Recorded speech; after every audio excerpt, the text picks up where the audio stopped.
vos projets de construction ou de rénovation. Soka Vitre manolotra anao ny vaovao. Soka Vitre, très sincèrement à votre service. Savidy ny option tianao amin'ny Blue Line TV amin'ny vidiny Blue Line TV safidy tsara indrindra manolotra anao ny vaovao. Blue Line TV safidy tsara indrindra. La couche molle fixe est beaucoup plus absorbante que les autres couches connues. Les couche molle fixe manolotra anao ny fampalalam-baovao. La 4G Batelma vous présente ny vaovao. Raha tianao hanaraka fivoaran'ny teknôlôjia hatrany ao an-tokantranonao ka mitady ny lafatra sy ny mora dia tongava mitsidika ny magasin Vista ampitany Saint-Georges tsara lalàna. Magasin Vista manolotra anao ny fampalalam-baovao.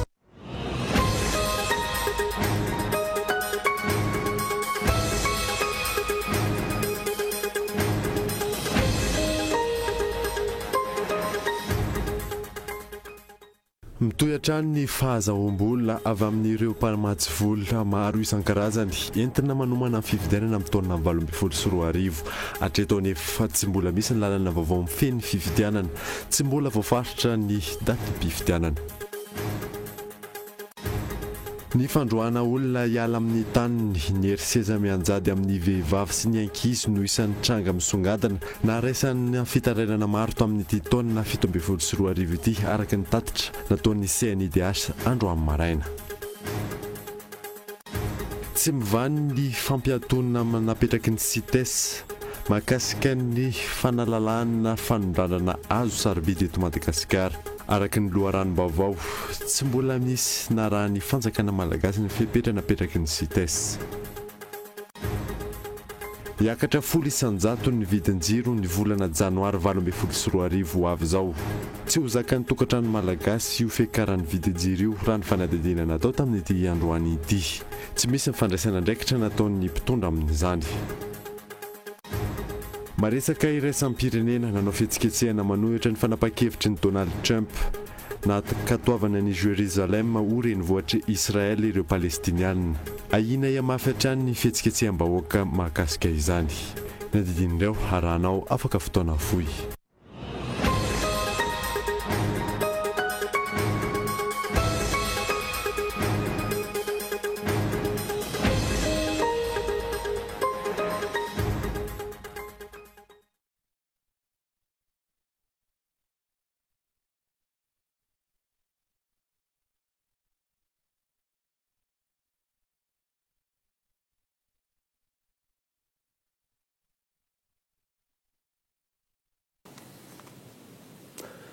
Finaritra tompoko lasy sy tompoko vavy manasanao ary anandraka ny fampalalam-baovao Kolo TV hatramin'ny farany any botsika ny vaovao dia mitohy hatrany ny fahazahoam-bola avy amin'ireo mpamatsy vola maro isan-karazany entina manohana ny fifidianana amin'ny taona 2024 hatreto anefa tsy mbola nisy ny lalàna vaovao mifeny fifidianana tsy mbola voafaritra ny datim-pifidianana mitaka izany hatrany ny ao anivon'ny CENI fanadiny Michel Aranarzona.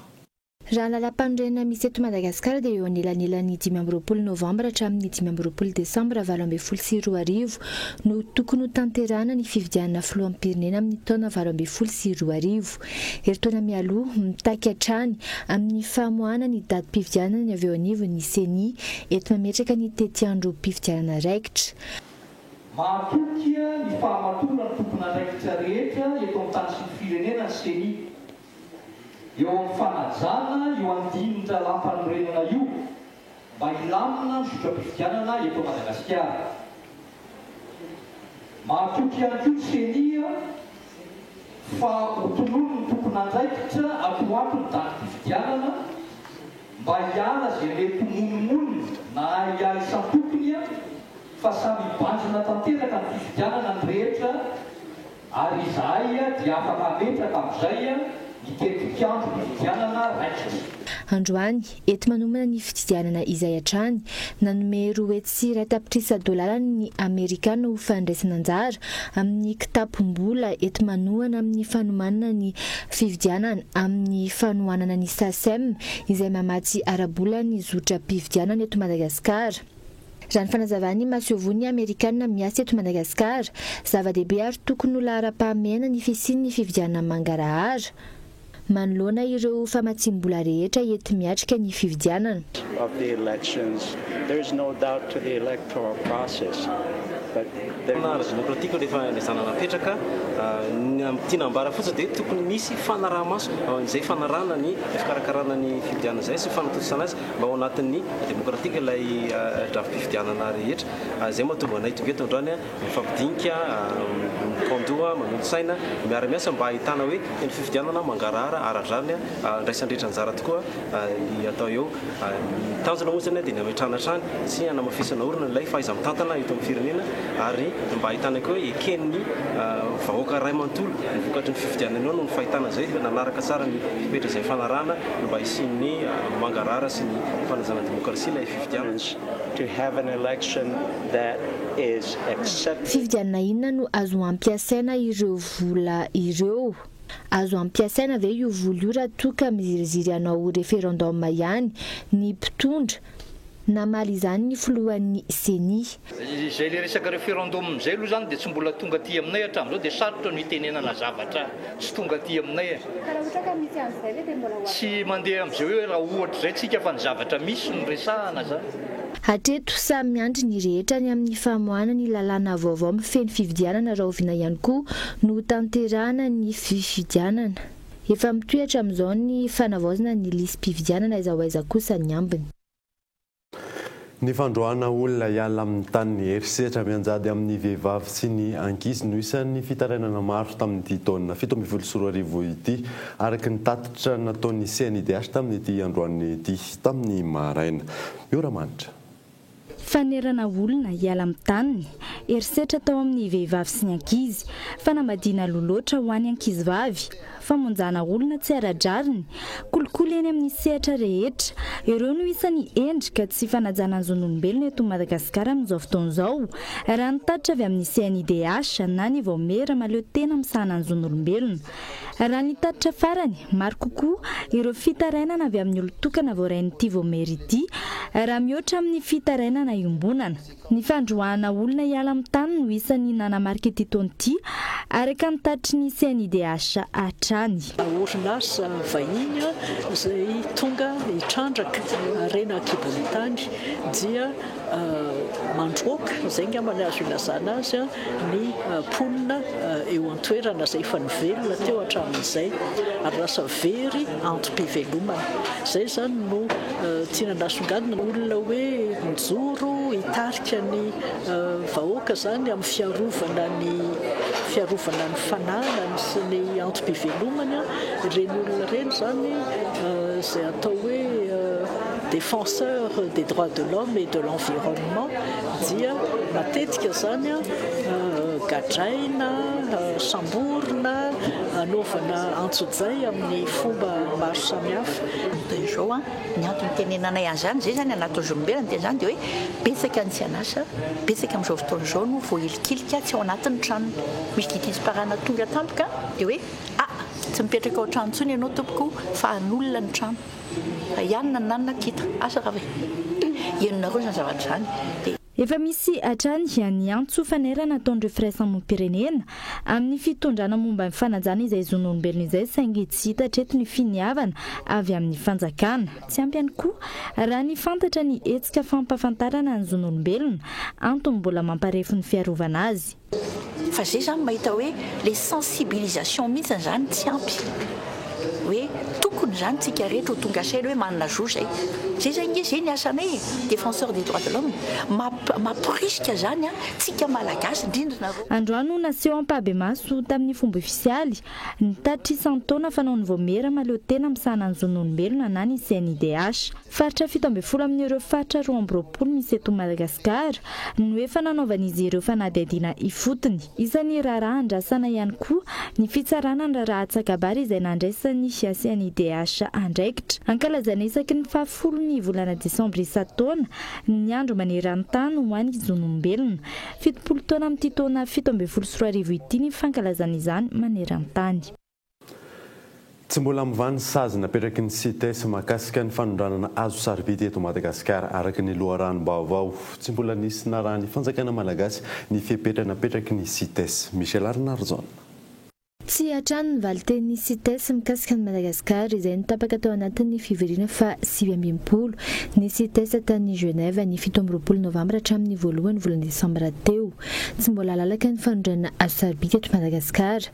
Tsy ampy ny ezaka ataon'ny Madagasikara raha ny fanazavana avy amin'ny AVG mahafapo ny fanapa-kevitry ny CITES indrindra manoloana izao fanomanana ny fividianana izao. Zay no tena nampitandrina mihitsy talohan'ny io fivirina io fa ohatsy ny anahirana raha ohatra amin'ity fifidianana ho avy ity indrindra sy ny resaka ara-politika ho avy no hoe ho leveny io embargo mikasika ny bois précieux malagasy io satria fantatsika fa efa fomba fanao zany hatramin'izay nampiasaina ny sasany amin'ny fanaovana propagande zany sy karazana hoe tamby sitraka amin'ny resaka toerana ny azo sarobidy eto Madagasikara. Ka dia izay dia makasitraka nio mbola tsy anakanana io ny anakanana zany fanondranana izay makasitraka an'izay aloha amin'izao fa tsy mety zany satria mbola be da be ny zavatra tsy bateraky ny fotoana fahazakana zany amin'ny nangatahana. Ny inventaire zao ny leo boiseziny tena marina ny tena vita inventaire ary ireo ary rehefa manomboka mampieritreritra raha mbola tena any ny akabeazan'izy ireo.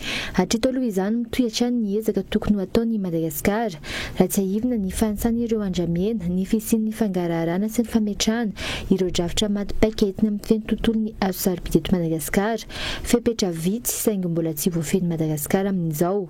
Raha tsy ahivina roa volana lasa izay nanatanteraka fitsirina tany amin'ny faritra avaratry Madagasikara ny CITES. Hatreto tsy nisy mipika ny valin'izay fa izao fanohizana ny fampiatoana izao hatrany. Yakatra 100 indray ny vidin-jiro amin'ny volana janoary 2024 avy izao. Tsy ho zakan'ny tokantrano malagasy izany raha ny fanadinana natao. Tsy misy ny fandraisana andraikitra ataon'ny mpitondra manoloana izany. Mora manitra. Ny fiandohan'ny taona 2024 dia isedra fahasarotana sady ny vahoaka malagasy. Antony hiakatra 100 ny vidin-jiro araka ny loharam-baovao voaray. Fiakaran'izay efa tsy zaka ny fahefa-ny vidin'ny malagasy intsony raha ny nambaran'ireo olona nanaovana fanadihadiana. Ampiakarina ny vidin-jiro ny kalitaon'ny tolotra tsy miova. Tapaka matetika ny jiro, maro ihany koa ny fitaovana simba teraka izany fahatapahana izany. Mbola miakatra ihany fantatry ahoana mety tena malagasy ireo zany da fa satany tena gasy eo séroma zany ny tena gasy eo amin'ny zavatra rehetra. Akalohany tena maro satria zavatra rehetra efa miakatra teo le dia mbola miakatra koa fakturan-jiro ngamba dia tsy hay intsony izay efa raha izy ity.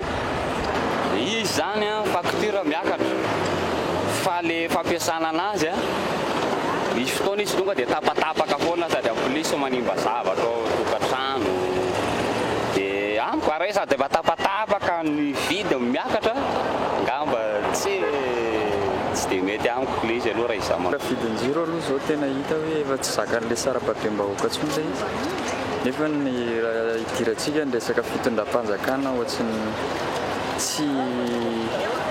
tsisy fandraisana andraikitra zany le satria le vidin-jiro mitombo. Hatreto tsy hita izay fandraisana andraikitry ny mpitondra entina manalefaka ny fahasahirana vahoaka.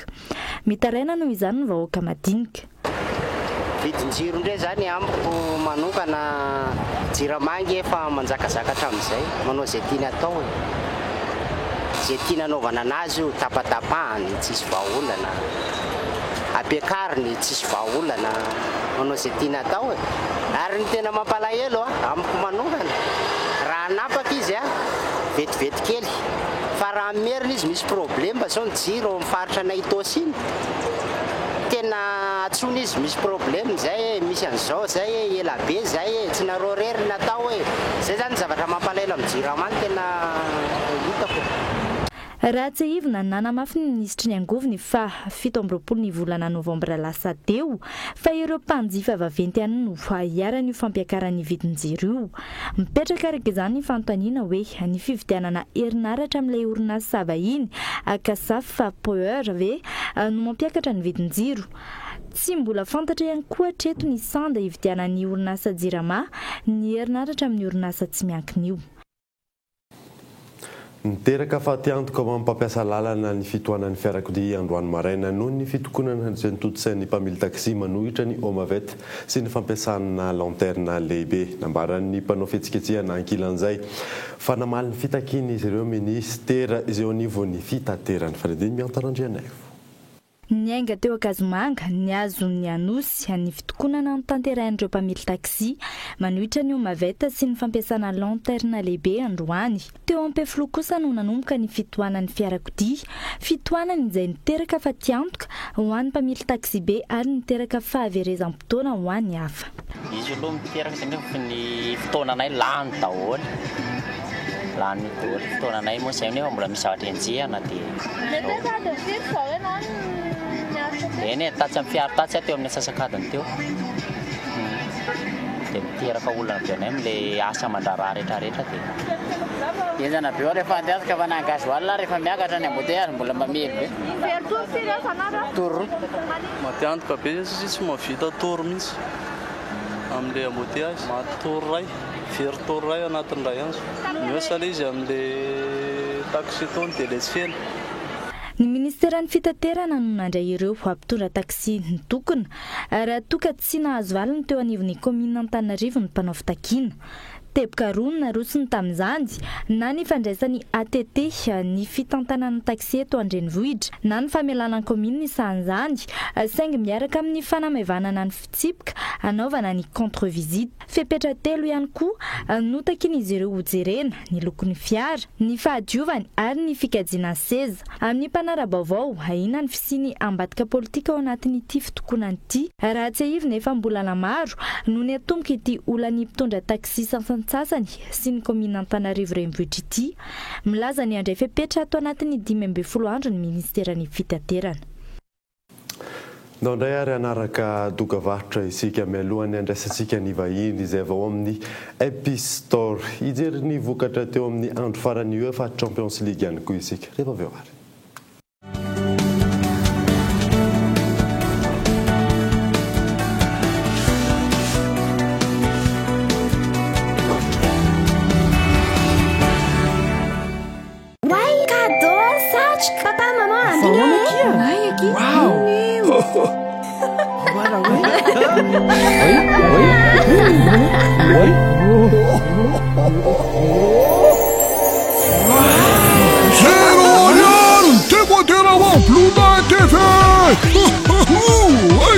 Isluka marpe amanjata no zaray isan-kerinandro rehefa mividy na mamana bouquet. Blue Land TV, ça fait tsara indrindra. La vache qui rit, elle est si délicieuse et gourmande pour le plaisir de toute la famille. Elle contient du calcium et des vitamines pour apporter de l'énergie aux petits et aux grands. La vache qui rit pour des journées pleines de vie.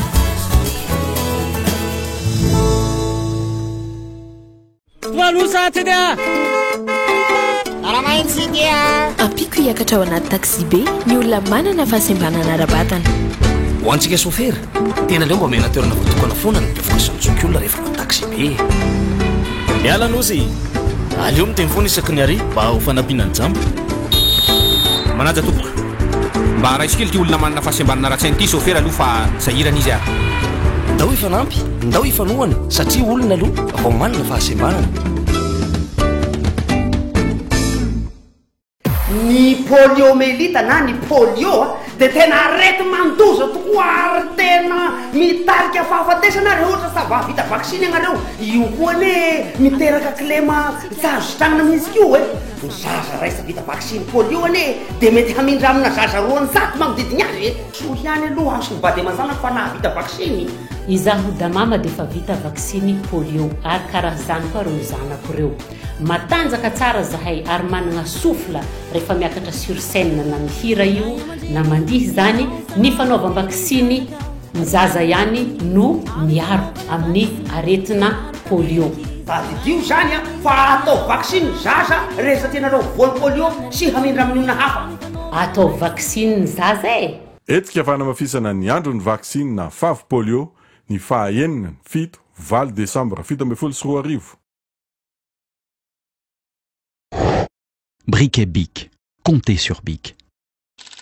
3000 allumettes équivalent à 2 briquets sans marque ou à un seul briquet Bic Maxi.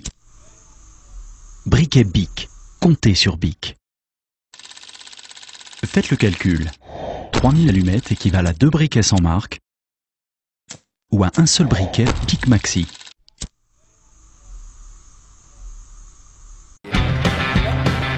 Oui, appel vers tous les opérateurs.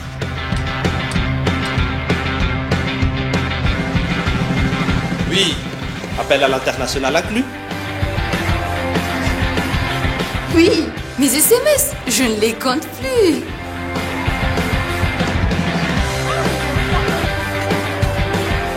Et oui, l'Internet à la vitesse 4G. 0,5 arrière par seconde vers Fav et Club First.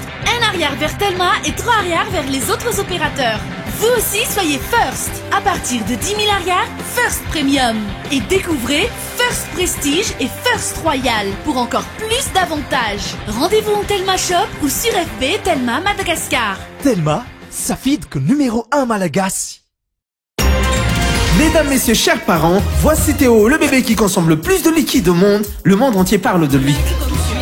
La vraie question est de savoir, quelle couche peut absorber autant de liquide? Quelle couche Théo utilise-t-il? Mon fils Théo utilise bien sûr la couche de bébé la plus absorbante, la couche Molfix. La couche Molfix est beaucoup plus absorbante que les autres couches connues. Les bébés sont sous protection, de jour comme de nuit, chaque jour de la semaine.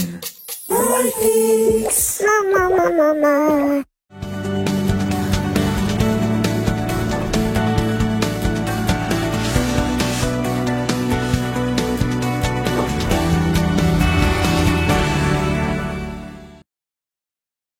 Mandray vahiny sampana fampalalam-baovao amin'ity alina ity tsy zany fa madame Lila zay tompona ndraikitry ny serasera avao amin'ny Happy Store miarabanao tonga so eto amin'ny sampana fampalalam-baovao araka ny izay anarana zay hoe Happy Store zay dia fivarotana inona ny zavatra varotanareo?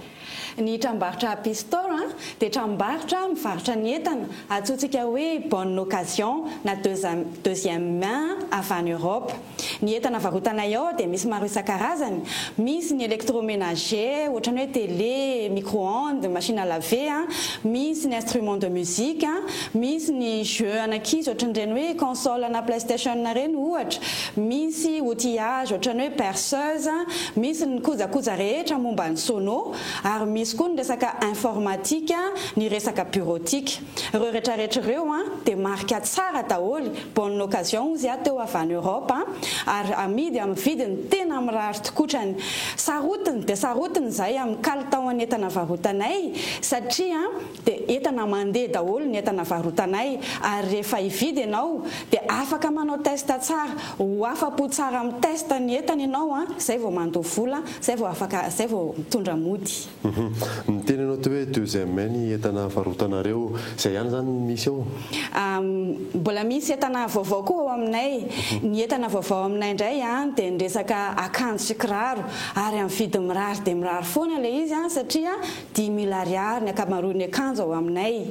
Ankoatran'izay nefa dia manao resaka dépôt vente koa zay, zany hoe raha ohatra misy entana tianao amidy, misy entana ny tranonao zany ka mbola mandeha ilay izy nefa ny te hiova ianao, ohatrany hoe ordinateur tianao atao matanjatanjaka kokoa, dia afaka mifanaraka aminay ianao. Misy fepetra maromaro vitsivitsy takinay momba ny entana, ka raha mifanaraka amin'ireo fepetra ireo ny entanao dia afaka varotanao aminay, na koa afaka tonga dia izay mihitsy no mividy azy raha ohatra ka mifanaraka tsika amin'ny vidiny. Ny tiako marihana ireo entana rehetrarehetra bonne occasion resahana teo aloha ireo dia misy ho an'ny olona particulier na olon-tsotra, fa misy koa ny entana ho an'ny professionnel. Amin'izay hoe misy fepetra zay ozy izy ianao teo mety hoe misy échange zany eo aminareo hoe ohatra zao za manana entana dia tiako soloina entana tsaratsara kokoa aminareo dia miraisinareo ve le anaty aloha? zany hoe mandeha amin'ny mandeha jerevantsika aloha ny entana raisina zany ny entanao raha tianao raha ohatra ka hoe tianao hoe misy vidiny iresantsika zany ka raha fanarakatsika amin'ny vidiny mety aminay ny vidiny entanao mety tonga dia hovidinay le izy na koa afaka apetraka ao magasinay aloha le izy dia rehefa lafo indray ny entanao iny dia afaka mijery entana hafa koa ianao. Dia aiza ary ny teny hoe ahitana anareo? Ny toerana misy anay zany dia ny Tanimora ambany. Zany hoe raha ohatra nareo ka avany amin'ny route circulaire dia alohan'ny karana mihitsy mbola tsy miakatra ny fiakarana makany mausolée ary mbola 520 metatra mbola tsy tonga any amin'ny Shoprite dia amin'ny akavian-dalana misy trano ngeza be antsoina hoe Happy Store. Misy parking lehibe ao tsy salasalana fa afaka na mitondra fiara lehibe ary ianao dia misy toerana tsara ao. Maromaro koa zany eo ampitany arian bus. Zay indrindra matetika rehefa eo amin'ny arian bus dia hoe misy miala eo amin'ny gazety ozy ny olona dia eo ampitany eo le izy.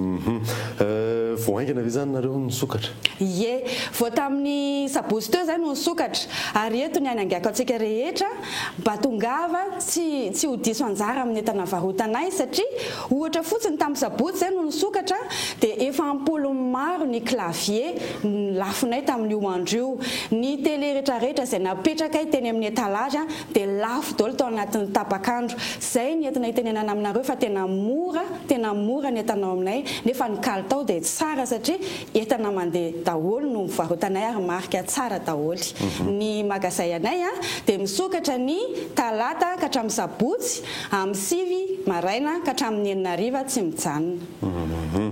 Amaranantsika anazy ary amafiso kely le toerana sy ny fanentanana ny olona. Ny toerana misy anay zany dia averiko tsara rehefa avy any amin'ny route circulaire zany ka hitody ho akany Akatso dia mbola tsy tonga amin'ny fiakarana makany amin'ny mausolée ary mbola tsy tonga any amin'ny Shoprite fa 520 metatra alohany atongavana amin'ny Shoprite dia amin'ny akavian-dalana misy trano lehibe ary tazana avy aty amin'ny arabe ny soratra hoe Happy Store dia mitsofoka ao misy parking malalaka ao ka tongava aza diso anjara ianao fa tena mora tokoa ny entanao aminay ary tsy anenenana. Angasitany ianao vahiny teto amin'ny sampana fampalalam-baovao. Misaotra indrindra anareo tompoko ary misaotra petsaka ny mpijery ny Cool TV. Ny anoizatsika ny vaovao kosa indray dia efa mipetrapetraka avokoa ireo trano eva sy ny lampiazo amin'ilay tsena be le plus grand marché de la qualité izay anomboka rapitsoka tsy farana raha tsy amin'ny alahady fa 10 décembre ho avy izao etsy amin'ny village voara Andotapenaka 8 mandritra izay etsika ao anatin'ny 3 andro izay avokoa moa ny entana rehetra ilaina amin'ny vanandro fety krismasy sy ny farantaona izao araka izany dia rapitso amin'ny 7 ora maraina ny fanokafana amin'ny fomba ofisialy etsika etsy amin'ny village voara Andotapenaka. Nanome couveuse ho an'ny hôpital Soavinandriana ao amin'ny sampatra raha momba ny aretina ny zaza sy ireo zaza tsy tonga volana ny groupe Star tamin'ity androany ity. Mirana Hermanjaka. 740 isanjato ny tahan'ireo zaza teraka tsy tonga volana eto Madagasikara. Raha ny tarehimarika 8 sy 1 alina sy 1 hetsy isan-taona izany. Mahatratra 5 isan-taona kosa ireo zaza maty. Ho an'ny eto Antananarivo manokana, isan'ireo ivon-toerana afaka mandray an-tanana ireo terabao ny hôpital Soavinandriana ao amin'ny sampandrarà momba ny aretin'ny zaza sy ireo zaza tsy tonga volana. Noho ny tsy fahampiana sy ny fahasimban'ireo fitaovana, misedra olana amin'ny fandraisana ireo zaza tsy tonga volana ity hôpitaly ity. Nanome couveuse iray izay nitentina 940 tapitrisa ariary ny groupe Star. Nanolotra zany zay couveuse ho an'ny hôpitaly Soavinandriana, hôpitaly militaire ny Soavinandriana. Io couveuse io dia mifafanampiana mba tsy mitovana ny zazakely tsy ampy volana zany. Zay eto moa zany hita hoe tsy dia ampy ny le couveuse dia fanampiana mba ahafahan'zareo mitsabo tsara kokoa ireo zazakely tsy ampy volana. Dia ny antony moa zany dia hoe manatsara foana ny fiainan'ny Star zany dia manampy foana amin'ny fanatsarana ny fiainan'ny mpiara-monina aminy zany. Ho fanamariana ny fetin'ny farantaona sy ny Noely no antony nanolorana ity fitaovana ity. Manome ny fanampanazavana ny tale jeneralin'ny hôpitaly. Natolotry zareo io ho fanamarihana ny fetin'ny farantaona amin'ny mafetin'ny krismasy azy.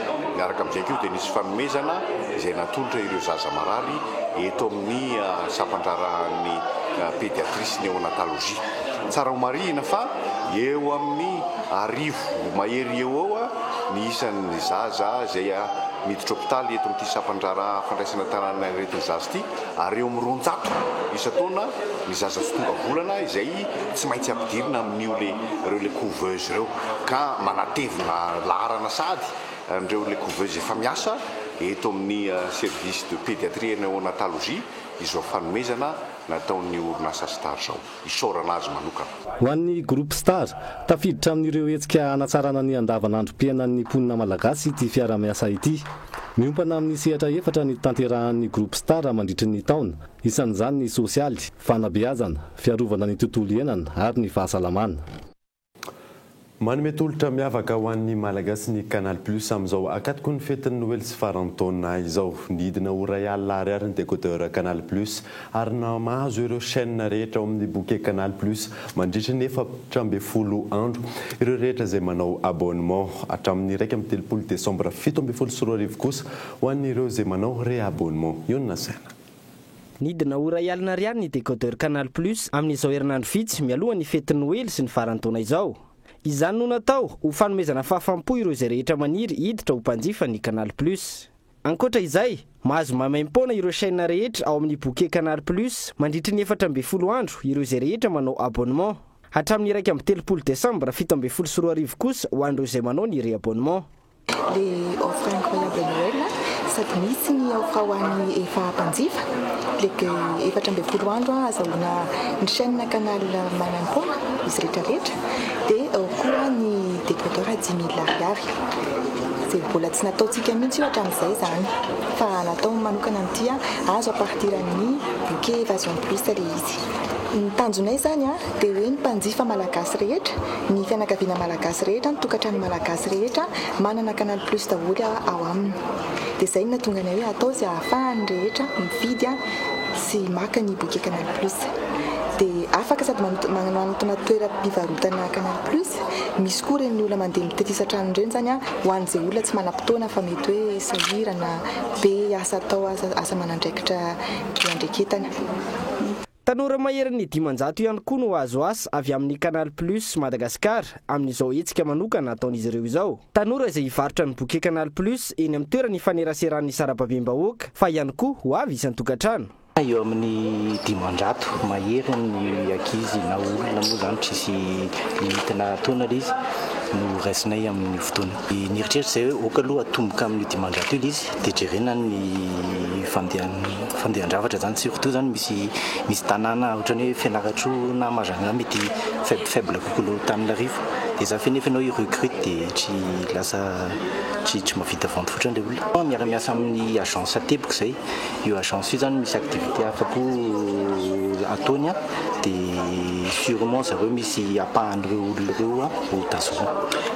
Fa satria amin'izao farantaona izao PDB ny olona mitady asa dia anisany ihany koa zany fandraisana andraikitra Canal Plus hanomezana asa ho an'ny tanora. Ny Canal Plus izay ahitana ireo chaîne sahaza ny sarangan-taona rehetra. Ho an'ny ankizy, misy ny sary miaina toy ny Vaiana, Joyeuse Fête avec Olaf ao amin'ny Canal Plus Cinéma ary ny Ballerina ao amin'ny Canal Plus Famille. Eo ihany koa ny chaîne du Père Noël. Ho an'ny tanora, ny Star Wars Story sy ny Triple X. Eo ihany koa ny Telenovelas, Une question d'honneur sy ny Santa Diabla. Ankoatra izay ny fahafana mijery mivantana ireo lalao ara-panatanjahantena toy ny Ligue des Champions fa indrindra ireo lalao rehetra amin'ny fiadiana izay ho tompon-daka maneran-tany amin'ny taranja baolina kitra tanterahana any Rosia ny Jona sy ny Jolay 12 sy 20. Ireo ny tombotsoa ho azony izay mpanjifa ny Canal Plus. Vaovao ara-panatanjahantena kosa indray dia mivoaka sevitra Real de Madrid raha niona tamin'ny Dortmund nandritra ny andro farany fifantsany isamondrona amin'ny Ligue des Champions omaly fanadina. Roa io no isan'ny voan'ny Real de Madrid ho mpandresy manoloana ny Dortmund nandritry ny lalao tanterahana omaly. Teo amin'ny minitra fahavalo no nampiditra ny baolina voalohany ny Real tamin'ny alalan'ny Mayoral raha toka nakobany Cristiano Ronaldo ny arato teo amin'ny minitra faha-12. Nanampy ny isy Lucas Vazquez tany amin'ny minitra faha-20. Ny sarory zareo Dortmund kosa dia nampidiry ny Aubameyang avoaka tamin'ny lalao omaly hatrany isa mavesatra 7-8 no nivoan'ny Liverpool ho mpandresy manonany Spartak Moscou. Nondrika teo anatrehan'ny Tottenham ihany koa i Apple Nicosie tamin'ny isa 3-8, resin'ny Shakhtar Donetsk Manchester City tamin'ny isa 2-1. 5-0 kosa ny isa nisarana teo amin'ny Monaco sy FC Porto ka nivoaka mpandresy tamin'izany ity farany. Arano mivantana eto amin'ny Cool TV amin'ny 7 ora alina ny lalao anatin'ny Europa League izay ionan'ny Istanbul sy Braga. Marisaka iraisam-pirenena kosa indray dia nanao fihetsiketsehana manohitra ny fanapa-kevitry ny Donald Trump izay nakatoavana any Jérusalem ho renivohitra Israel ireo Palestiniana. Ena mafy hatrany ny fihetsiketseham-bahoaka any an-toerana. Fanadidiny eo amin'ny sarin'ny France 24. La bannière étoilée mise à feu en plein cœur de Ramallah. On est frustré, déprimé, en colère. Tena tezitra izahay tsy faly amin'izao ataon'ny filoha Donald Trump izao zahay, tsy ara-drariny sady tsy ara-dalàna. Mino fa hisesisesy ny fidinnan-dalam-by anohitran'izao fanapa-keviny izao. Tsy misy faly amin'izany ny olona ary vao maika hiserisetra sy fifandonana ao anatin'izao zavatra mitrango izao. Et ça va mener à plus de violence.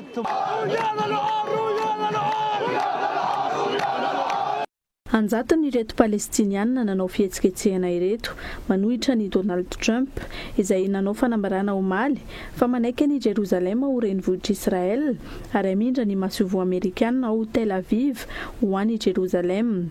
Laza ny filoha Amerikana tao anatin'ny fanambarana nataony fa vonona hampanjaka ny filaminana. Afatra izay tsy nipaka loatra tamin'ireo Palestiniana. C'est le pire moyen de parvenir à la paix. Tsy izany mihitsy no lalana tongavana any amin'ny filaminana. Mananjo izahay ao Jérusalem, patakinay ny tokony hanajanana izy onay. Le parrain des négociations de paix entre les tompona ndraikitra amin'izay rehetra mety hitrangeny an-dalambe rehetra eny. Ny tomponantoka tamin'izay fanelanelana ny Israely sy ny Palestiniana zay. Tsy anaiky an'izany mihitsy zahay Palestiniana. Mananjo iady ho any Jérusalem izahay. Nisy tamin'ireo mpanao fihetsiketsehana ireo no niazo ny toeram-piasan'ireo manam-pahefana Palestiniana saika hivoaka ny tanàna. Na ireo tompon'andraikitra Palestiniana na Israeliana dia samy miandry fietseham-bahoaka izay hiamafy kokoa manoloana ity raha ity. Alohan'ny sarana taverina aminao rehefa vao nisongadina tamin'ity alina ity mitohy hatrany ny fahazahoam-bola avy amin'ny mpamatsy vola isan-karazany entina manomana fividianana amin'ny taonina 2024 hatretany efa tsy mbola misy ny lalàna vaovao mifehy ny fividianana tsy mbola voafaritra ihany koa ny datin'ny fividianana. Ny fandroahana olona hiala amin'ny tany herisetra mianjady amin'ny vehivavy sy ny ankizy no isan'ny fitarainana maro tamin'ity taona 2024 ity araka ny tatitra izay nataon'ny CNIDH androany.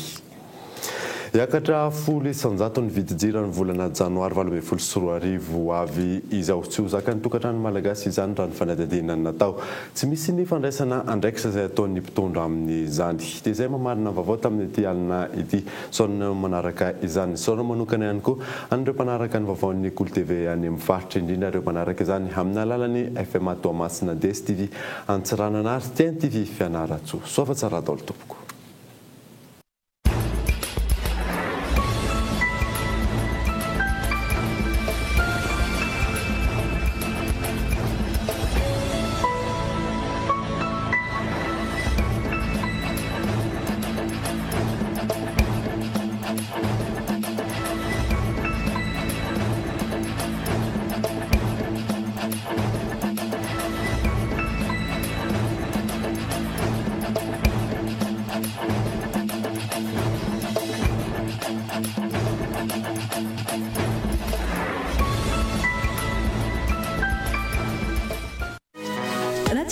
Fivoaran'ny teknolojia hatrany ao an-tokantranonao ka mitady ny lafatra sy ny mora dia tongava mitsika ny magasin Vista ampita ny Saint-Georges tsara lalàna. Narahinao teo ny vaovao niaraka tamin'ny magasin Vista. La 4G by Telma vous a présenté Ni vaovao. La couche molle fixe est beaucoup plus absorbante que les autres couches connues. Narahinao teo ny fampalalam-baovao niaraka tamin'ny couche molle fixe. Safidy ny option tinao amin'ny Blue Line TV amin'ny ny vaovao dia niarahanao tamin'ny Blue Line TV safidy tsara indrindra. Blue Line TV safidy tsara indrindra. Pour tous vos projets de construction ou de rénovation. Narahinao teo ny fampalalam-baovao niaraka tamin'ny Soka Vitre. Soka Vitre, très